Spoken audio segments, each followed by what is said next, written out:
Hi there, and welcome to Honeybee U Tarot. My name is Melissa. During the Cards and Coffee series, we are having discussions or dialogues that are intended for all of us to use for personal growth and exploration. There are people who watch this for particular messages, and that is fine as well. So if you receive a message, you can just trust, you receive a message and it pertains to something that you've been thinking about, working through, asking for guidance, and it's seeming to resonate.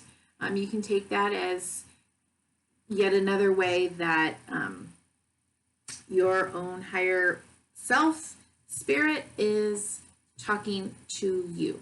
Okay, so today we're having a dialogue with the High Priestess. I realized that these Cards and Coffee dialogues with the Major Arcana are taking longer than I would like. So the format that I set up before is that we ask a question, we ask how are we using this energy, or how could we in our higher collective highest manifestation, as well as how are we or have we been using the High Priestess energy in the shadow manifestation on the collective. And then I've been looking at or using 2 questions from each chapter of Journaling the Tarot, A Little Book of Big Questions from Andy Matzner. I've been taking 2 questions. I'm only going to take 1 from now on, and I'm going to resist talking too much and doing too much educating. We're just going to do the dialogue, right? Okay. So I'm using the 5-cent tarot.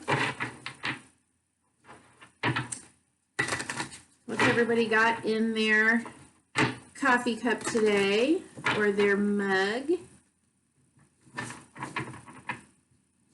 I'm doing this reading on Tuesday afternoon at 3:15. So I have some water mixed with grapefruit juice. I already had my coffee this morning, but okay. We are asking the High Priestess, what is the best way or the highest way collectively to utilize your energy of the High Priestess? Okay. Ooh, the beyond. Okay. Yeah. Wow. Okay. This is the 5-cent tarot. So the words on the 5-cent tarot are the soul. The beyond is more of an extra card. Beyond the tarot, it's more like the oracle. So this number is 23. The soul, higher being, belief. Okay, those are the words. So yes, the High Priestess understands there's something beyond. There is a constant, continual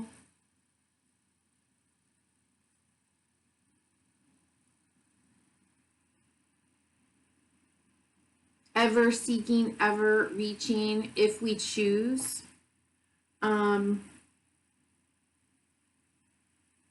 connection to that magic and that mystery. And it will always be. It's like it's always there. No matter how much we know or understand, no matter how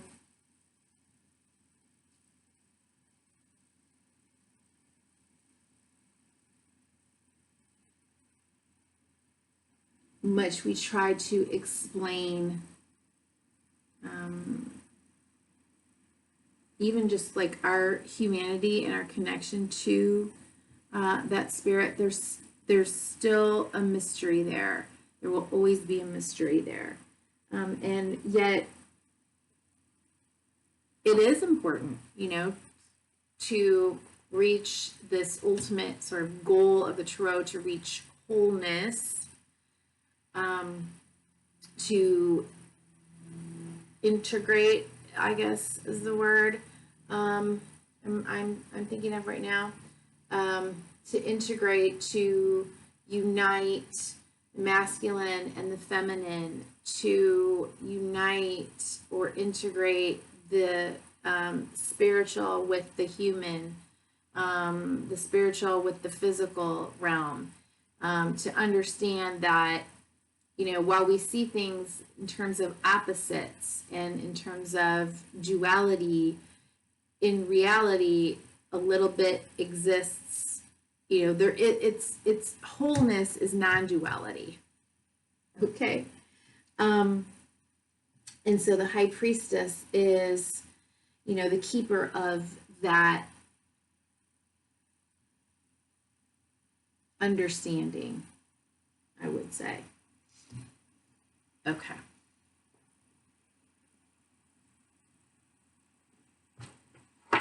And how do we collectively utilize the high priestess in the more shadow aspect?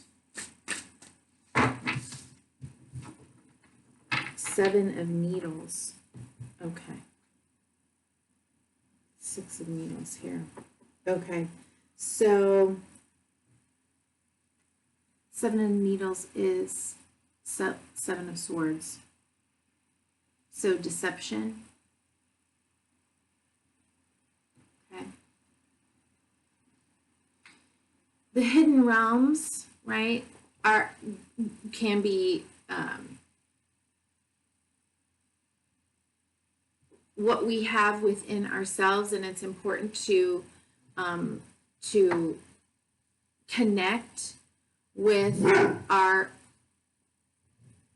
inner self, to take time to, you know, go within and to connect with the subconscious or spirit, and become more aware of that connection.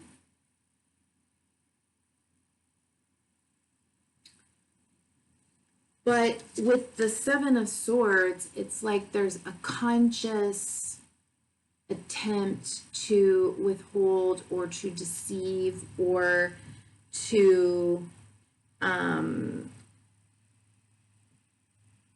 the words on here, we have betrayal, deception, cunning. We have cowardice.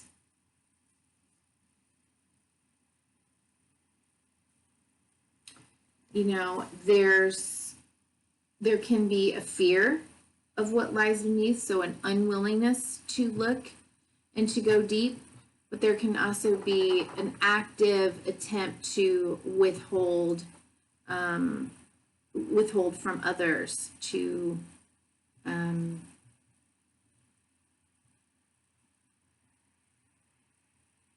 create illusions and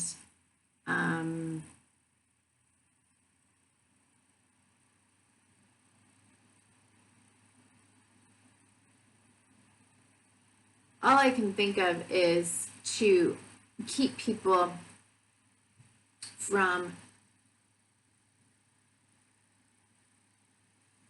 really knowing who we are,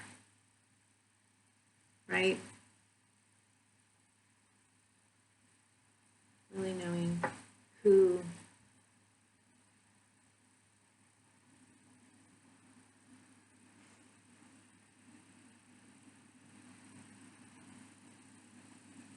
we are. And, you know, for me, that's because we're not willing to know who we are. We don't know who we are. We don't know that we are connected to something so much bigger. So it's kind of like,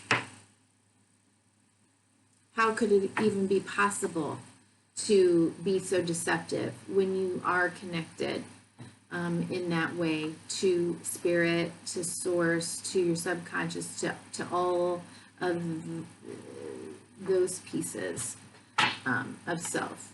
Okay, so that is that. Interesting. I'll just leave that there.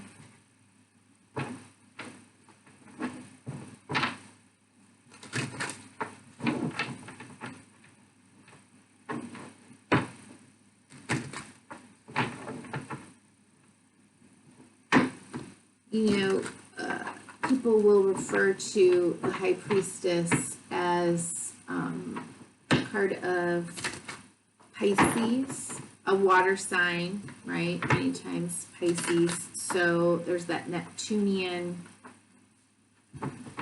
rulership there, which, yes, that can be very illusionary. And yeah. Okay, I said I wasn't going to talk about much, so I'm not going to. All right. Whoops, I did not ask. We have the Ace of Cups came out here. Interesting. Very watery.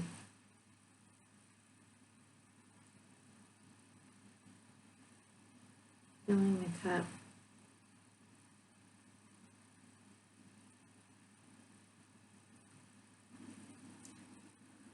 You know, yeah.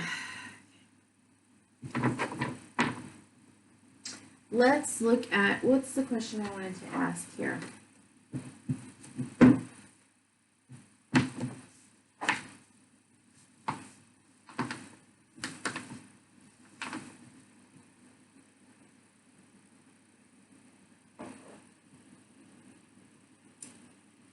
I'm sorry, I have it and I'm not sure which one I was going to use. Let's see.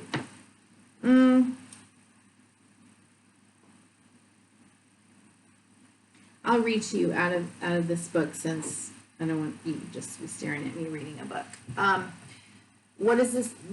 Different questions from this little book to journal. What is the state of your emotional life? You know, when we're looking at the High Priestess, what therapeutic work remains to be done? How are you exploring your subconscious? Why might it be a good idea to seek a connection with it? Why would spending more time alone be beneficial? Why might it be true that you already know the answer to the question you have been asking?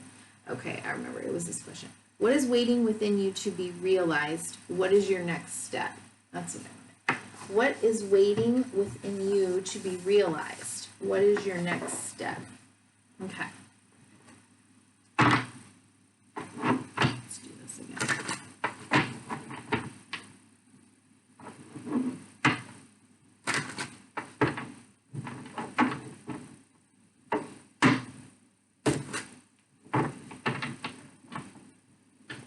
Okay, what is waiting within you to be realized? What is waiting? This can be for the collective or individually. Okay? What is waiting?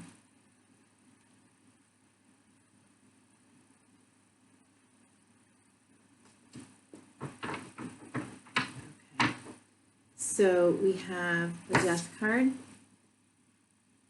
Card of Scorpio. If you think about it, right, and then we have Three of Wands at the bottom of the deck. For me, the Three of Wands is someone who is manifesting through their passion, through their, you know, they're setting they're manifesting through their spirit, through their passions, through their inspiration. It's almost like, yes, we have to manifest using all of the different elements.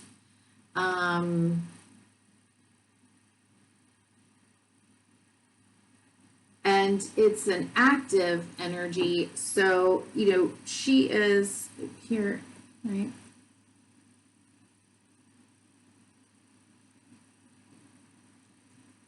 It's like she's calling down, she's actively manifesting, but she's also trusting that whatever it is that she has put out there, her intentions, her maybe she's taken some active steps, you know, to create something in her life. Well, now she's at the point where she's bringing it in, or staying in like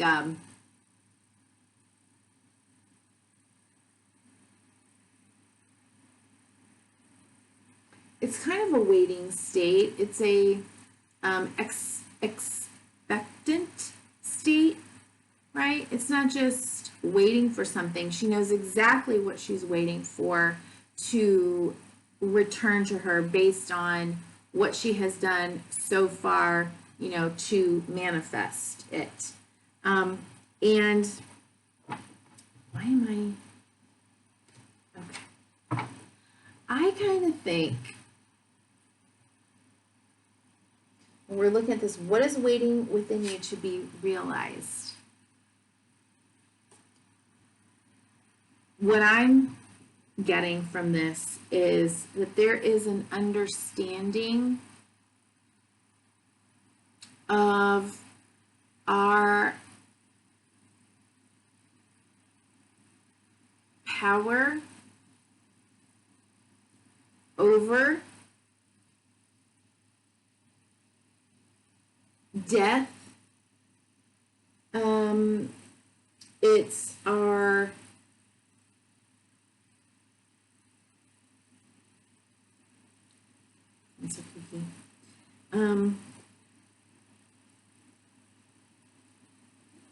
it's our ability to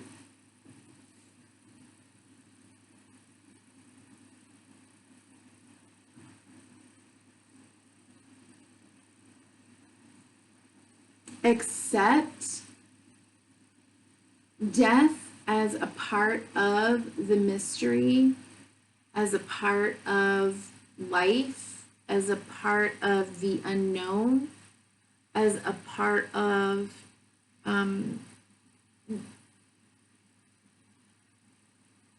our own manifestation. And some people are not going to like me to say that. I understand. It's almost kind of like a shamanistic sense. Look up shamans. Look up shamanism, okay?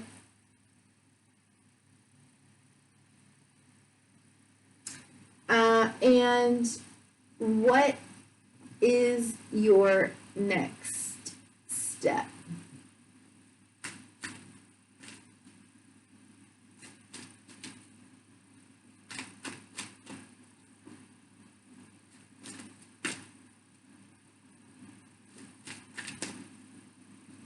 Next step.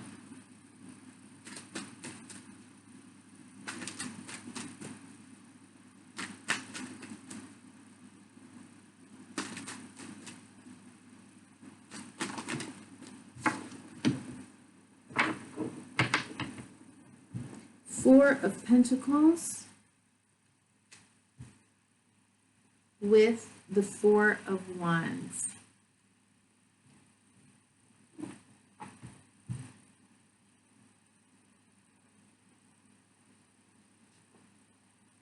Four of Pentacles with the Four of Wands. The next step. Okay. You know, creating stability and security. It's creating, you know, both in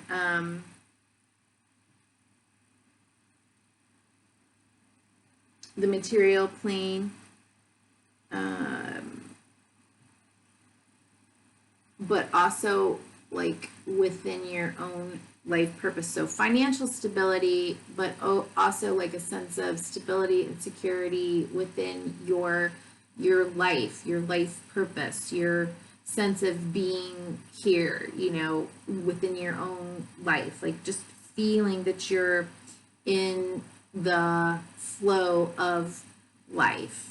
And, you know, sometimes that does come with, it's kind of like we have to do both because we're human and we need to be able to provide for our basic survival needs. So, of course, we want some sense of material and financial stability.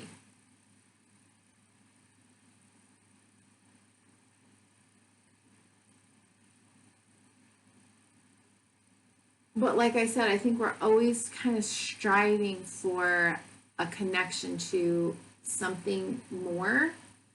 And maybe it's time now for a lot of us to be, I think that a lot of us are, but to become clearer in how our day-to-day lives, how we're creating our financial stability, how we're creating our life here on earth is a part of our spiritual journey and our passion, our purpose, or our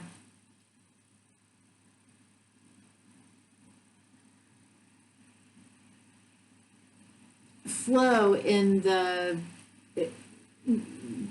collective expression of spirit and life. This is odd. Okay. All right, let's look at, you know, people, our purpose, we give ourselves, we decide the meaning and the purpose of our lives.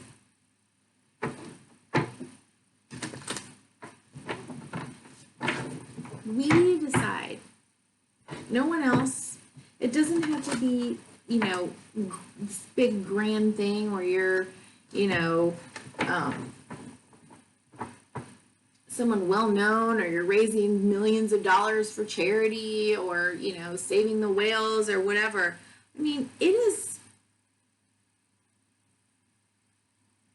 every single job from ditch digger to, you know, the president to the Pope to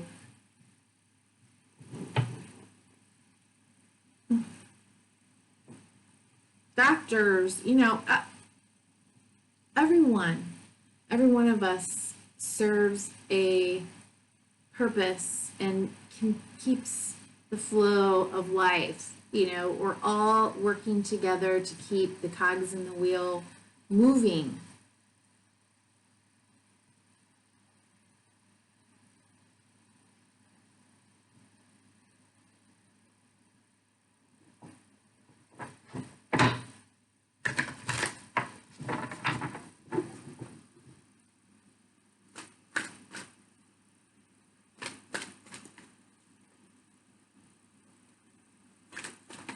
Maybe it's time to go within and, you know, see if you're really feeling connected to your highest self, or if you're wanting to do something different. If what is waiting within you to be realized, what is your next step? You know, maybe coming up with something by going within and sitting in meditation and, you know, oh no, this is too big of a stack.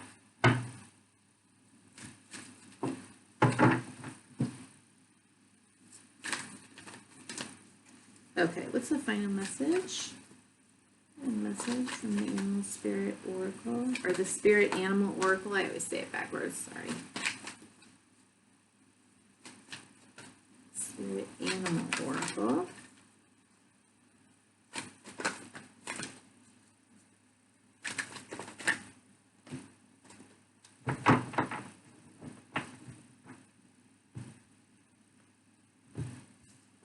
Okay, so we got 2 today. Mouse spirit.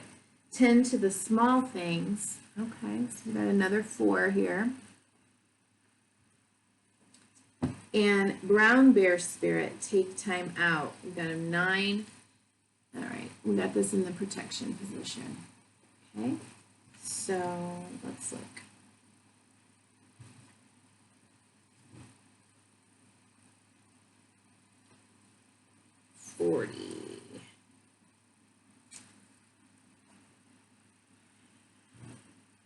The humble mouse pays attention to the smallest details, and mouse spirit calls on you to notice the nuances and the fine print at this time. In your eagerness to meet your goals and pursue your dreams, it is easy to forget the importance of clear communication and tending to the little things, including people's subtle signs that they are unhappy, as well as the small voice inside of you that says this doesn't feel right. Now that's connecting with the High Priestess. Take your time to sniff out what you need to know. Is there some detail or nuance about how you engage with others or operate in the world that is key to your success, but you've too readily dismissed as nothing big or nothing special? Mouse spirit reminds you that what seems small may be more important and powerful than you think, so look again. Do not underestimate yourself or your potential for co-creating something amazing when you pay attention to the details.